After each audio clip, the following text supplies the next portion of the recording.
আমার এই ছোট্ট জীবনে আমি অনেক কিছুই পেয়েছি আলহামদুলিল্লাহ, তবে অনেক কিছু হারিয়েছি বটে। আমি যা হারিয়েছি তা নিয়ে আমি কখনোই আফসোস করি না, কারণ আমি জানি আমার সৃষ্টিকর্তা আমার ভাগ্যে যতটুকু লিখেছে ঠিক ততটুকুই আমি পাবো। আমি খুব শক্ত মনের একটা মেয়ে, আমি হেরে যাওয়ার পরও শেষটার জন্য অপেক্ষা করি, কারণ আমি জানি যেখানে শেষ সেইখান থেকে আবার শুরু। আসসালামু আলাইকুম, সবাই কেমন আছেন? আলহামদুলিল্লাহ ভালো আছি, সুস্থ আছি।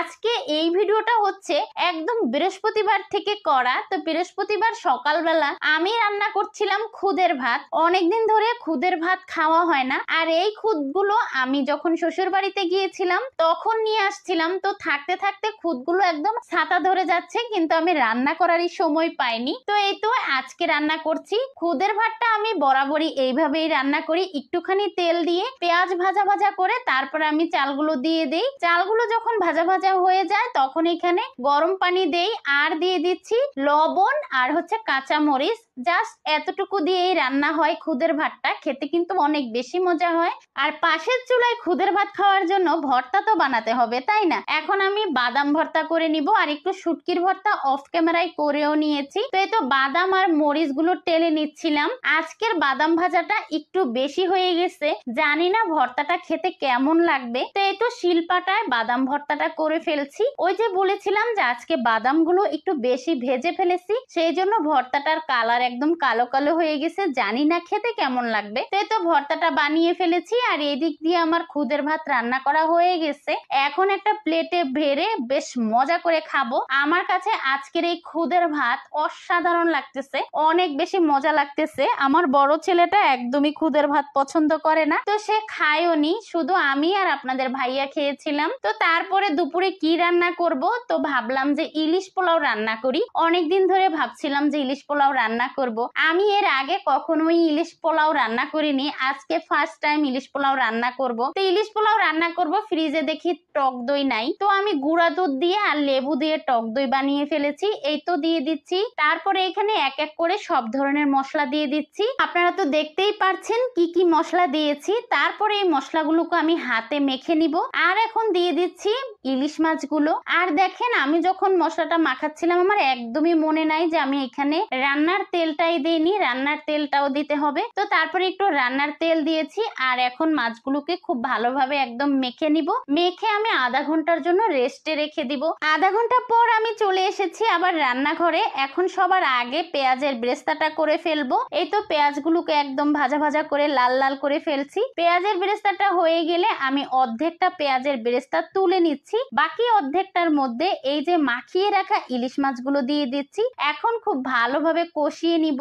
মাছটা আলতো হাতেই নাড়তে হবে, না হয় ভেঙে যাবে। তো এই তো খুব সুন্দর করে নেড়ে চেড়ে ঢেকে দিচ্ছি। আর এদিক দিয়ে আতপ চালটা ধুয়ে নিচ্ছি। আতপ চালটা ধুয়ে এইভাবে ঝাঁপিতে রেখে দিলে পানিটা ঝরে যাবে, আর আগে ধুয়ে রাখলে পোলাওটাও একদম ঝরঝরে হবে। তো এই তো মাছ কষানো হয়ে গেছে। এখন আমি একটা বাটিতে মাছগুলো তুলে নিব। মাছের সাথে আমি মশলাও তুলবো কিছুটা। তারপরে আমি এখানে পোলাওয়ের চালগুলো দিয়ে দিচ্ছি, দিয়ে একদম ভাজা ভাজা করে ফেলবো।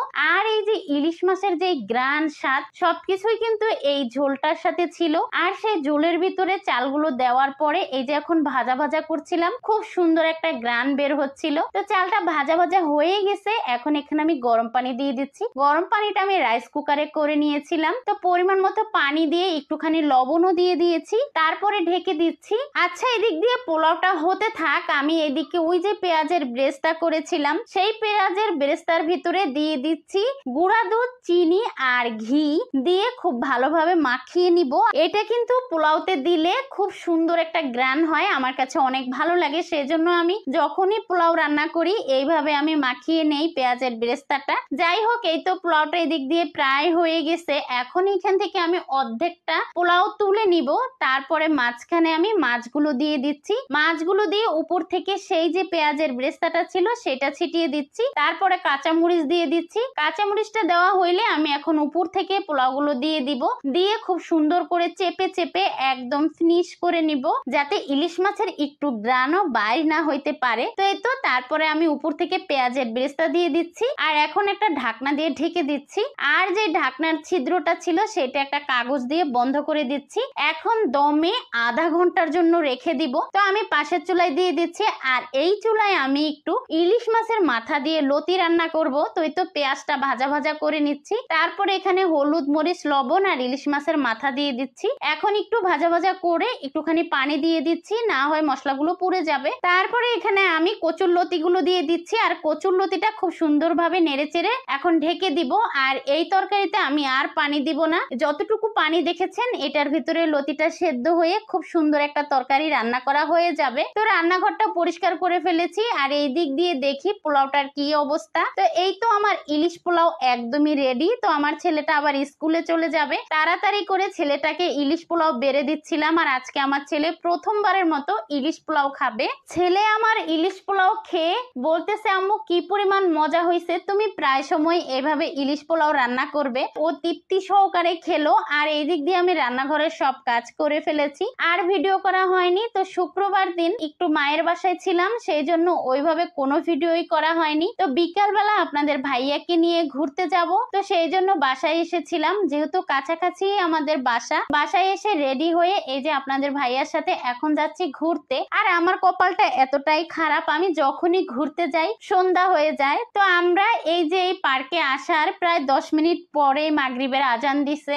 আর সবকিছু অন্ধকার হয়ে যাচ্ছে, ভিডিও সুন্দর হচ্ছে না। তবে এই পার্কটা অনেক সুন্দর ছিল, এটা উত্তরা 4 নাম্বার পার্ক। এখানে আমি এই প্রথমবার এসেছি, আমার কাছে অনেক ভালো লেগেছে, খুব সুন্দর একটা পরিবেশ। আর আজকে যেহেতু শুক্রবার, সেই জন্য মানুষের অনেক বেশি ভিড় ছিল। যাই হোক, এখন আমরা বাসায় চলে যাচ্ছি। আজকের ভিডিওটা আমি এখানেই শেষ করছি। এতক্ষণ ধৈর্য ধরে ভিডিওটা দেখার জন্য ধন্যবাদ সবাইকে। আসসালামু আলাইকুম, আল্লাহ হাফেজ।